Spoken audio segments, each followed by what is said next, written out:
Hello. This is a prepaid debit call from an inmate at the Ohio State Penitentiary. To accept this call, press 0. To refuse this call, hang up or press 1.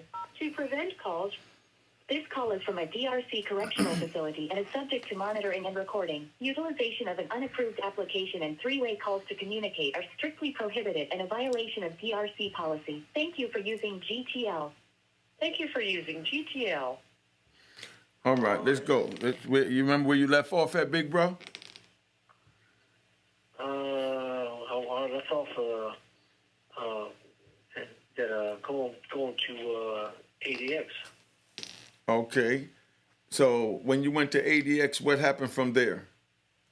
How long you stayed there, and how did that go for you? Well, Ohio sent me to the ADX on September 23rd. I went there, and I entered.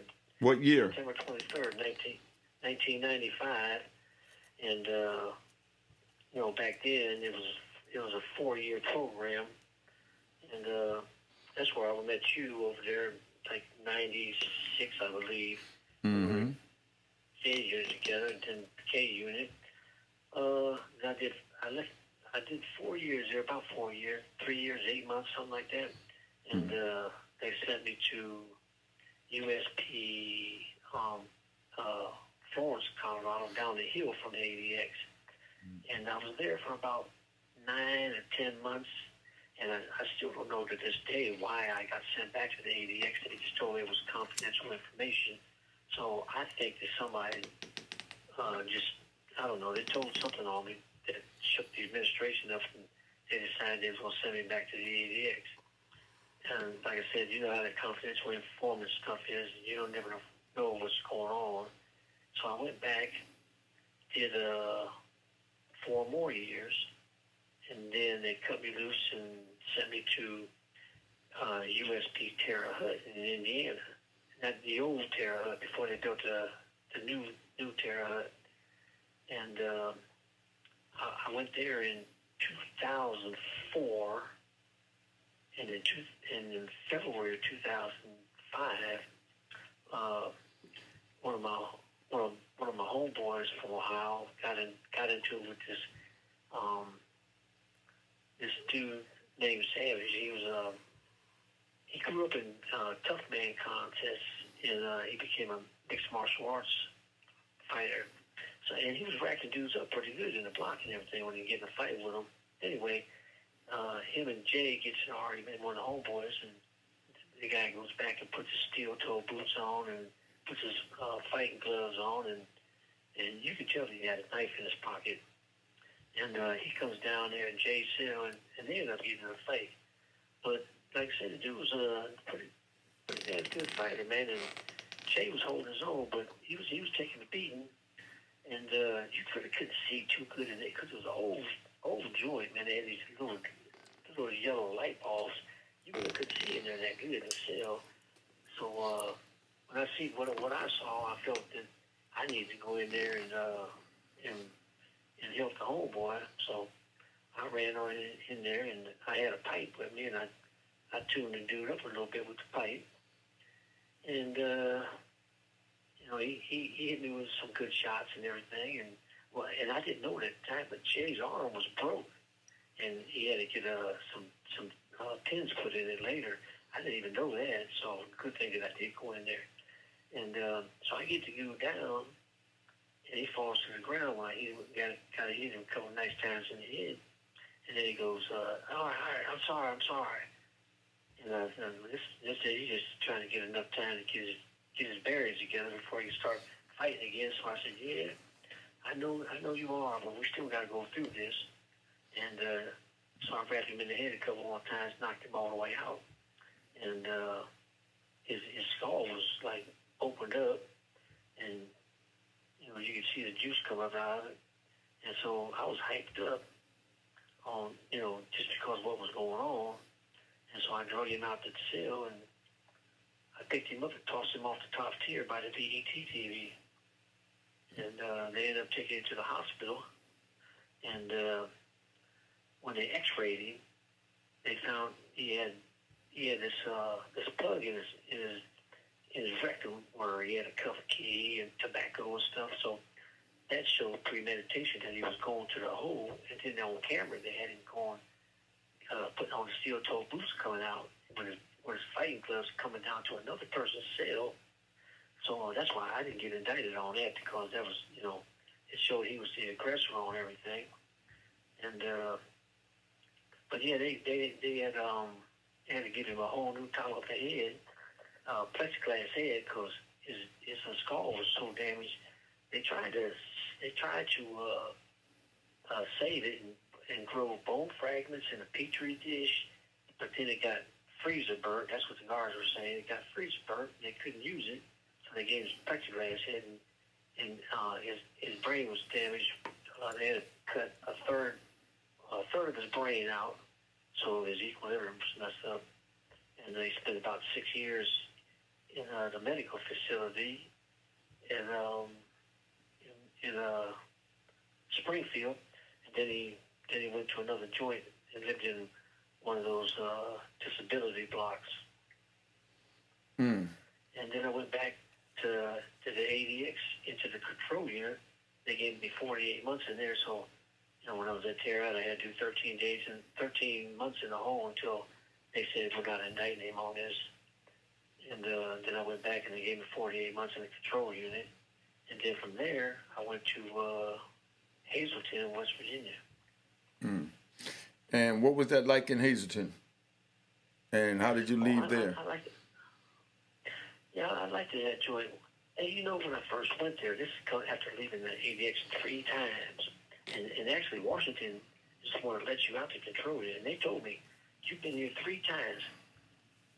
They said, you're the only person that's come back here twice yet. And you've been here 3 times.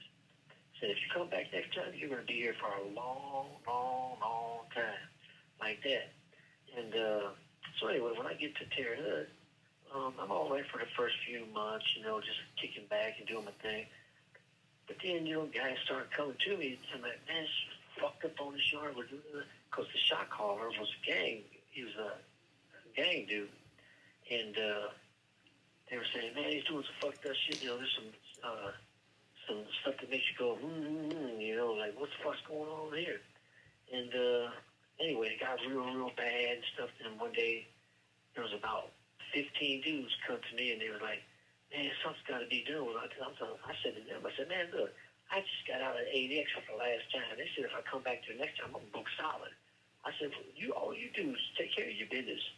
Shit, but, you don't need me to help you. I don't know why you guys are even asking me that. That's what I'm thinking there, And but then they just stuck around and offered all this stuff, and it's like, ranch right and this and that. And then they was like, hey, whatever you want to do, Mike, we'll follow whatever you say, and that's what we'll do. So they were in the right for real, because they were doing some fucked up shit on that yard. So I told them, I said, well, listen, if one of them goes, there was 2 that needed to go. I said, if one of them goes, they both got to go. It's a package deal. And I'll put it together, and then you guys can figure the yard out later on.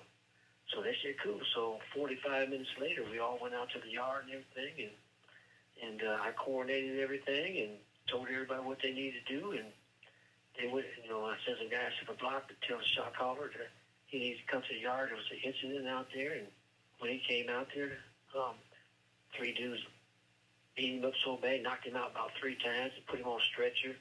And then within the next 3 days, 38 of his dudes got sent off the yard. Every time they locked down, just wait. As soon as they came back up, some more guys would fucking leave. Finally, the warden, they take a meeting down in the hospital waiting room. The warden, SIS, the captain, and they're saying, is it over with? And I'm saying, yeah, it's over with. Because they want to unlock the joint and open it back up. And then they say, who's got the yard now? I said, I'm not raising my hand for that, but another guy raises his hand. Dude named Kenny from Nevada, he was an area warrior, a gang member. And I'm thinking, stupid dude. These dudes are not going to let no fucking gang member run this yard. And when everybody leaves, the administration, because I said, hey, let's give a few minutes to talk. So they left it out there while we all talked. And the first thing dudes say, they tell Kenny, they're okay, I don't know what you raised your hand for. He's got the yard. And they're pointing at me. And I said, who? He said, you got the yard. I said, I don't want no yard. And they said, well, that's what everybody's saying. This is your yard now. I said, no, we don't have to talk about that because I never did this for no yard. I did it because it was the right thing to do. So anyway, I went down to the gym later that day, and Kenny's down there in the room. I had my own room down there in the gym. And I see about 12 guys come in and walk straight toward the room. And they got that look on their face like they get ready to take care of business. So I go out and I meet them halfway, and I said, well, what's up, fellas? They pointed at Kenny, and they said, we come to get him. We could smash him off the fucking yard, raise his hand. We heard about him raising his hand, talking about he's running some yard. He don't run shit over here. He's a fucking gang member. And I said, just leave that guy to me. I'll deal with him. And then they said, no, we're gonna smash him off the yard. So anyway, I asked them, well, what do you guys want from me? They said, we want you to take the yard, man. So I told them, listen, I'll take the yard for about 6 months. After everything's in order, you find somebody else to do it. And leave this guy to me. I'll handle him. And they said, cool. So then they left and went back out. And I took the yard and it wasn't 6 months. And they kept me running that yard for 4 fucking years. And then when I left because they brought a new captain in, and he locked me up and told me, I'm taking my yard back, Wood. You're a scary dude, and you got too much control. And I need to take my yard back, so I'm sending you out of here. And so they ended up sending me to Victorville in California. But before I leave, I put a guy that I had running one side of the yard for me when I couldn't get over there sometimes, which was Freddie G's. And so I go out to Victorville. I'm out there about two years maybe 3 years at the time, which I spent 4 years out there altogether, but I'm out there about 3 years. And if you remember the situation, the Freddie, who I put in charge of the yard after I left, him and another Boston guy they brought Whitey Bulger into the joint. You remember that? Yeah. Yeah, they brought the big snitch, Whitey Bulger, out of Boston, brought him in there. And Freddie was from Boston, took another Boston guy and went over to Whitey Bulger's house and beat him to death and thrown a blanket over him on the bed. So when they did a big investigation, they want to know how these guys got over to this guy's cell early in the morning and beat him to death. And anyway, my name came up saying, well, you know how the feds are. They're like, well, we put him in charge of the yard when he left. And he's been running the yard for all these years. And so the feds told them that I was persona non grata in the fed system. Even though I hadn't did anything, I didn't know anything about it. And they sent me back to state. That's how I came back here. But I had been on the yards for 13 years. And when I come back to Ohio, I didn't come back disciplinary. And Ohio put me straight here in the Supermax and put me under a 5-year program, saying that I got to stay here for 5 years. All right, let me ask you this. The guy that they charged for allegedly killing Whitey Bulger, he pled guilty already, right? I don't know that. I don't know if he did or not. Mm-hmm. Technically, there was 3 guys involved. Yeah, we don't want to get into the name calling on that then. That's why I wanted to know if the case was still open. So I'm going to check into that. You have 1 minute remaining. As far as I know, it's still open, but I don't know that, if they took a deal. I never heard about it. Yeah, I think he took a deal. I think he admitted. I don't know. I'm going to look into it before I air this. But, yeah, I definitely want to talk about the Whitey Bulger situation, what happened firsthand from you. And in the next episode. So you can call back or we got to wait till tomorrow? Yeah, we got to wait till tomorrow because the phone shuts down. Okay. Well, I'll do my research on that by 9 tomorrow. You can call me. I get up early in the morning. It's by 8, 7, 8. I'm up already. So we'll set a time up then, all right? Well, what time do you want me to call? About 8. About 8 is good. All right. Well, I'll talk to you in the morning, bro. All right. It was a pleasure. All right. Yeah. I'm glad to get in touch with you again, man. Bring back memories from the old days. Man. Yeah, you know, it's been a long time, man. 1996, 97, 98, you know. Yeah. We went through the Unique program together and all that in Thank you ADX. for using GTL. Yeah, that's my man. He went off. He'll be back on, man. As you see, he official, man. That's all we do is official dude. And it's a white dude. Like I said, you know, like he said, independence. I'm a man. I'm on man time. I respect men from anywhere. You don't have to be from New York or from Harlem to be my homie. You just got to follow my code and conduct, you know what I mean? And stand on the same principles and morals that I stand on to be my homie. You know, other than that, I ain't got no issues with you. I stay in my lane with my cronies and my comrades, and you stay in your lane, and we'll never have a problem. You know what I mean? Follow me on Instagram, Unique Mecca Audio. Cash App is on the screen. Make sure it says it was created in 2020. They duplicated my account, but everything is still great as long as you send it to where it says created in 2020. All right? And, you know what it is.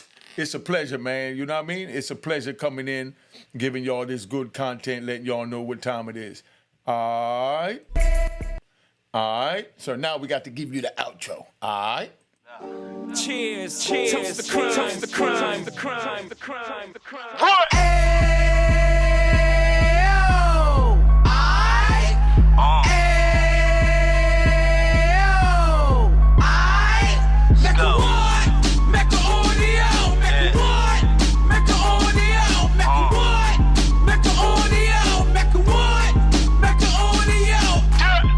Fresh out the can of 26, yeah. He back on the strip, getting back in the mix. Yeah. What he mentions a gift. Right. You stand up 10 toes down, and I suggest you pay attention to this. Real. Take a little gully posse and put it in Harlem. He cut from the bottom, came up from the bottom. Drop the book, you should go and get it. The Instagram page and the YouTube, you could go and visit. Yeah. Then you could consider yourself LinkedIn. Real. Sit front row and get Jews from a kingpin. How he went through it, so you ain't gotta go do it. To not pay attention would be stupid. Talking about a man that probably put your grandfather on. Probably the reason that him and your grams got along. A man that generated millions on the block, did his time, never squilling to the cops, Mecca Audio.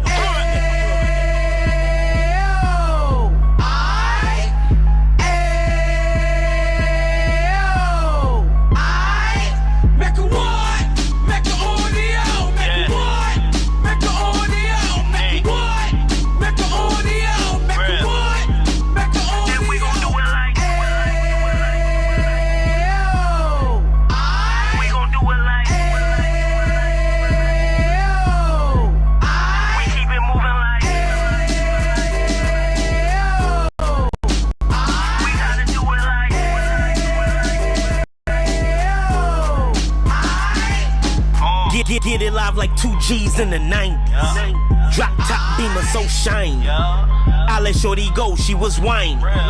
Treat her like my past, she behind me. Spend a couple bands on the Dapper Dan. You be back again, getting green like a Packers fan. No cap, it's a roaring uptown. They be horn uptown, Dominican bust downs. Now we on the positive, we got a lot to give. Now he trying to stop the kids from being inoperative. So take heed, homie, lend the air. He started in uptown, he gon' finish dead. But now it ain't about selling drugs, buying cars. It's about buying property to make the community ours. So we can give back to the youth them. Cause they the truth them. And bless up to all the road men.